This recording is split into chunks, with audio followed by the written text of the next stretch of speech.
I'm back at a job that I carried out an EICR before Christmas, and the garage flagged up a few issues, so I'm here to rewire it, or at least make a start of it. Just going to show you a few little bits and bobs. Probably can't see there with the dark. Really old MEM metal clad board, single insulated cables feeding it. I'm going to take that off. Where it comes through, put an adaptable box on there for supply, extend the supply. It's not in the best of positions. Above the door, as you can see, it's above the door, pretty shit place.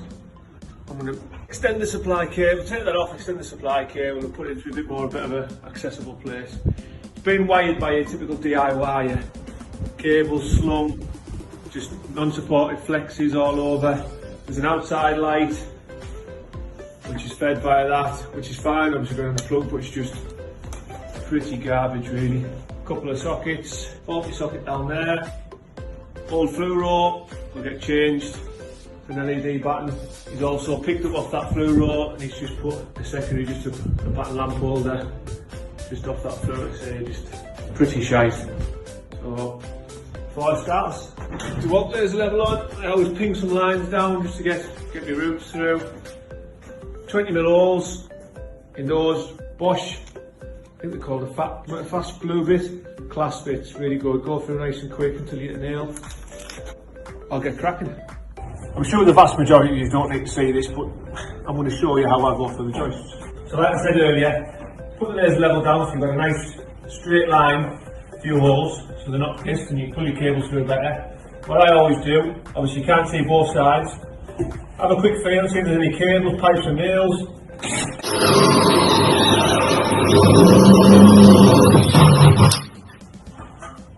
And these joists, these timber joists, are hard as bell metal, but for timber anyway. These fast bits. Right, it's Monday morning, we're back at the garage. Just thought I'd give you a quick insight what we're going to do before we get cracking. So a customer wants a socket there in that back corner, socket in that corner. Obviously there's the old ones, they're going to get ripped out. We've agreed to do it in white pipe. Personally I think it looks loads better in white pipes. A little bit longer than doing it in trunking, but I think trunking looks naff. An LED button, 5-foot LED button for the lighting, socket there, new DB location there. We're going to come through the back to back with that and put an outside socket. Made a schoolboy error by picking up, it's going to the new DB. Jaeger metal there. I think it's a 6 usable way. RCD main switch. There is an RCD in the house which covers the garage, which so I could have done away with putting an RCD in a main switch.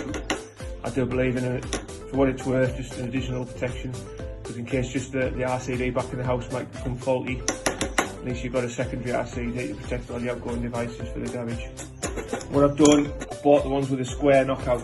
You can get these in the round knockouts, but I just didn't check when I got it from the wholesaler. What I'll do, I'll have to try and slowly cut out a 20mm hole for my conduit box adapters to go in. Grommet strip, garbage.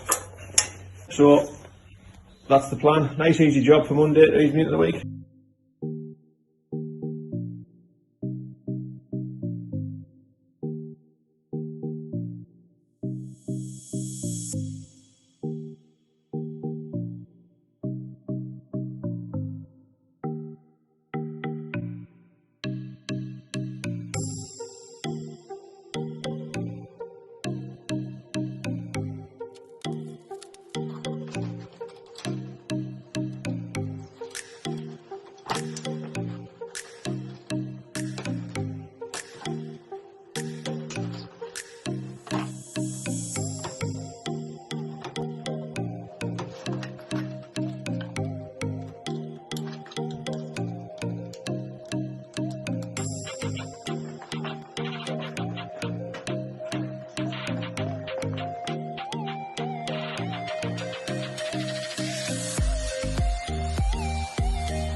Here's two products that I use an absolute shed load of.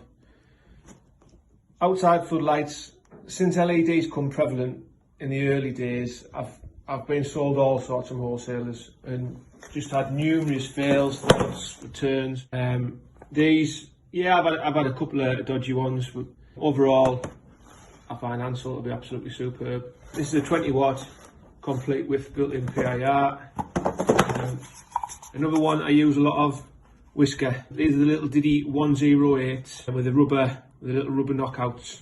Loads of knockouts for your cable entry. You cannot fail to go wrong with these. Excellent. Back entry as well. Top corner, bottom corner. I usually use these with the little floodlights, and then I use the bigger ones. I think it's the 308s, where the entry points at the bottom are threaded, so you can put like a compression gland in or a box adapter.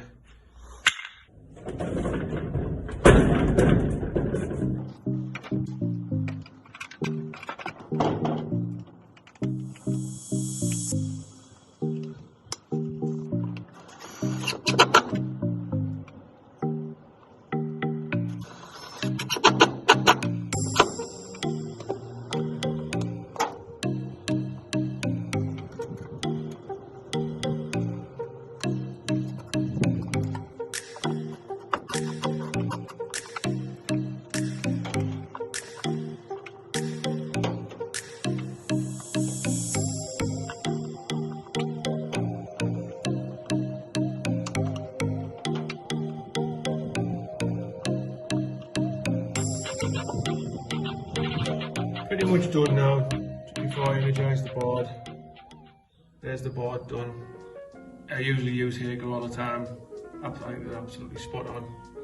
Try to dress as much cable up the back, so I've got plenty of length in case I want to do a board change. Same as the neutral. Tuck the neutrals up behind the neutral bar. Line conductors down behind the DIN rail, behind the breakers. So there's loads of length on there. Outside flood, dual pole switch.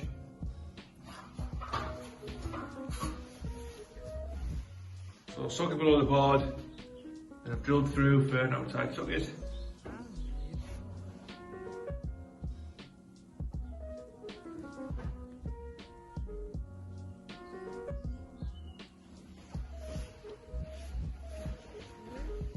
Socket in the corner for a tumble dryer.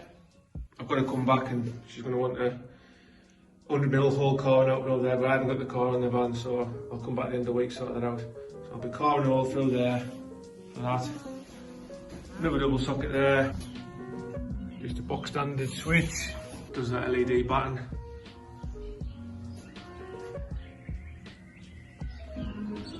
I need to get an outside light with a built-in PIR. I think I'm just going to put a coach lantern, a black coach lantern, just with a little PIR.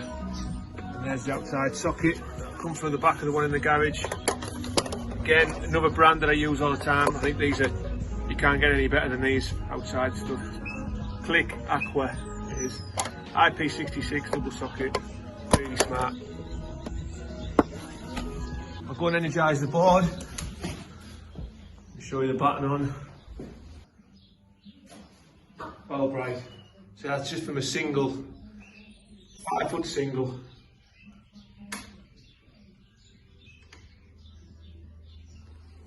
All done.